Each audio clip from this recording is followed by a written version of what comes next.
They say that this is the most depressing time of year for people.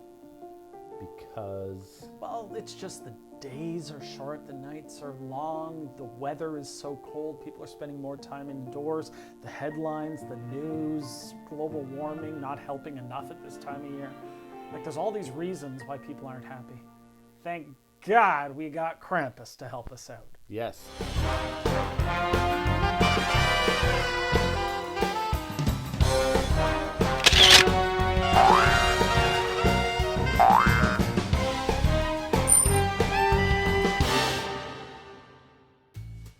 Hey there, and welcome once again to the Juror Brewery tour. Well said. Thanks. I'm Jay. I'm Seth. And we get to revisit something from almost a year ago. Yeah, pretty much. Yeah, last March we did a show on the Krampus box set from Saulter Street Brewing. It was a wonderful experience. 3 very large bottles of very strong beer. Really good beer. Oh, it was outstanding. Yeah. One of them was stout-standing. Yeah, it really was. What they do is they take a brew that they make and then they sell that brew, but then they age half of it for a year in a different kind of barrel, and then they resell that brew alongside the newly aged one, plus release their new brew for that year. So it's very confusing sounding. We'll walk you through it. We'll hold your hand through it. Actually, I'm not going to hold your hand. No. In these COVID times, that's not going to happen. No. But we are starting off today with the Krampus 2020 Spiced Belgian Quad. And this is just the straight beer from last year that they brewed, just bottle conditioned for a year. That's right. It's well, I don't know if it's straight or not. I'm not here to judge, but it is just the beer that they made a year ago, and they've just re-released it this year, so you can do a head-to-head comparison between this one and the one that comes up next. That's awesome. Absolutely. So what does it come in at? This one, oh, good question. And of all the days not to wear my glasses, this one says 9.5%. Okay. Yeah, we got a lot of beer to drink here. Yep. For this episode, we brought some help in the form of the spousal disposal unit that's sitting off camera to help finish off some of this, because this is way too much beer for 2 guys. It's a heavyweight episode. It's a lot of it. All right, this is a dark, dark brown, not opaque. You can see through it, but wow, is that a deep, dark brown? Yes. No head to speak of. Very, very little, yes. There was a tiny bit of just residual bubble from the top, but Yeah, but not much. long gone. I'm getting, Date, plum, raisin. I'm almost maybe getting a bit of apple or light pear. Okay, I can see pear. I don't get apple Okay. at all. Yeah. I mean, I can't see pear. No. Spouse is over. I can see it. Anyways, no, I can smell pear. It's delightfully smooth, and it's got a brightness to it that reminds me of raisins that have been soaked in some sort of booze, but nothing too distinct. It has a real acidity at the end. It's bitter, but it's more acidic than I would say it's bitter. It's very reminiscent of juice. Of juice? Well, it's like the acidity of orange juice, but with the flavors closer to raisin and plum. Okay, I could see that. Maybe even a little bit of apple. You're right there. But it's a really smooth drink. This doesn't taste like 9.5 to me. There's no hit of booze to it. It's just a lot of flavor and a lot of richness. Yeah. It's certainly got some roast in there. A little bit. I'm not getting as much of the malt part of it as much as I would maybe like. But the bitter is definitely there. The bitter is there. But it's not a bitter like you get off an IPA. No. It's more like a fruit bitter.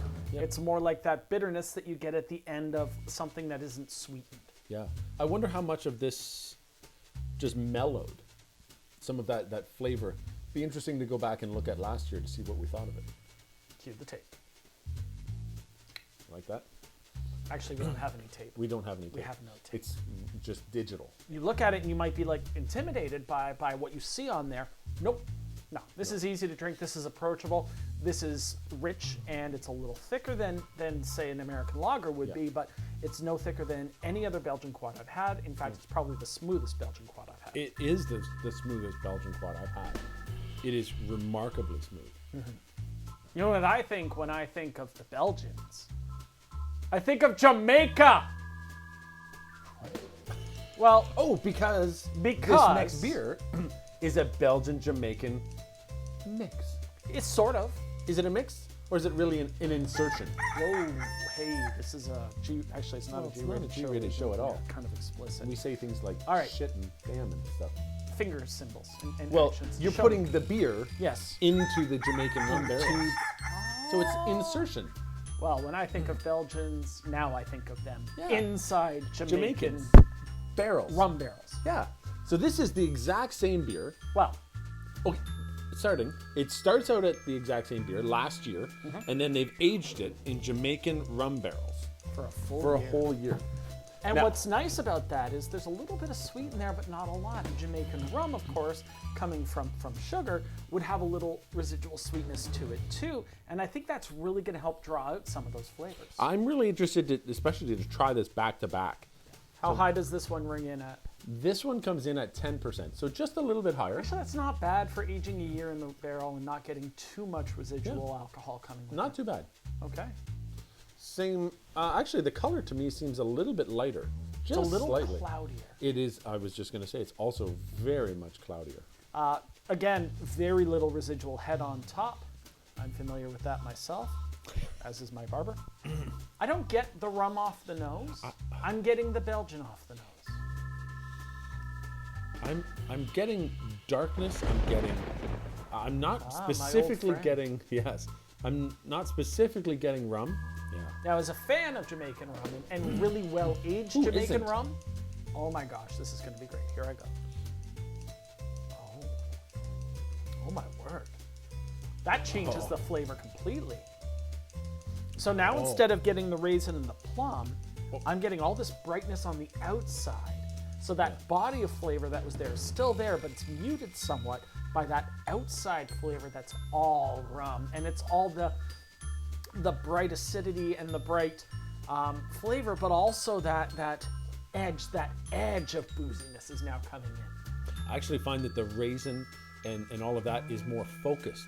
It's certainly a lot lighter and brighter flavors, but it almost just seems that it's laser focused on that. It seems that the last one was a bit blurry in the flavor profile. This one is just super sharp. I It's think the just that. bitterness is accented and augmented here.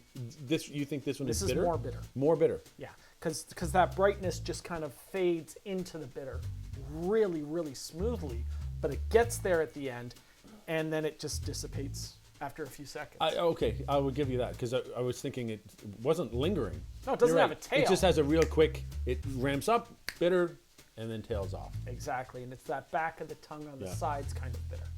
And it leaves your mouth really, really well. It's just a nice, clean rum raisin finish.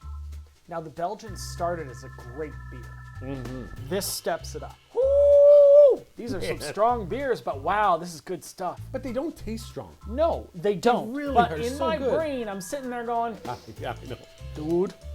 You're doing the math going, how many percent? Yeah, we're just not, no, we're beyond Don't. math at this point in time. Don't math it. We're just doing it by feel. And speaking of feel, I feel like having one more. That Now, was this called a Segway. A Segway? Yeah, that's a Okay. thing you ride. Yeah. This is their Baltic Porter. This is their release for this year. So this is the one that is just brand new for this year. Brand new for this year. Baltic Porter. Unadulterated. Can you adulter? Porter? Anyways, unadulterated. It's just a porter, and we'll see what they do with it for next year. But it's a Baltic Porter. Right, Okay. from the Baltic region I know that. of Baltimore? No. No? Oh, okay. This one rings in at 9%. We have 3 beers today that are kind of brown, although this one's the darkest of all. You can't see through this one. No, this is really, really dark and really opaque. Some oils on top are showing up, but that's it. I'm getting a touch of banana on the nose, which is Yep. really interesting for me because I've never associated porters and bananas. Well, except in that one movie, Dunstan Checks In, because it was a monkey and he was a porter. I love it. Anyways, moving on to the beer. Is that the Clint Eastwood one with the orangutan that gives the finger? I don't know. I never saw it. No. You should watch that one. It's great. Fine acting, is it? It is. They're just monkeying around. Oh, shit. If you have poop, fling it now. I get quite a bit of roast on there, too. Just a touch of coffee, maybe. Very, very strong flavors. The bitterness comes in midway through, and it is quite intense. I'll push back on that. I don't find it bitter at all. Really? I find it a little bitter. But what hits me at first is roast. Yeah. And then what hits me is caramelized banana. And then a touch of bitter and a finish of coffee.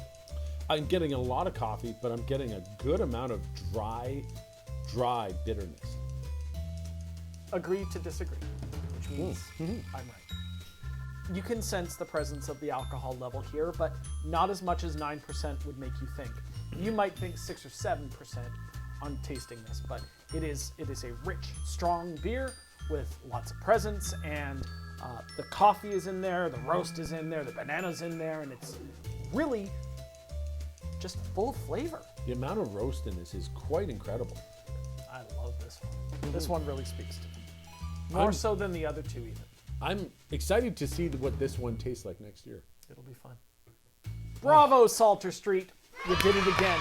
You have a great beer. You make it a better beer by aging it. You make a new great beer in a completely different style, and you make wonderful stuff. You've done a great job. And if you're watching us right now and you're not from Saulter Street and you're like, I think these sound really interesting, you'd be right. They're fantastic. You should go check them out.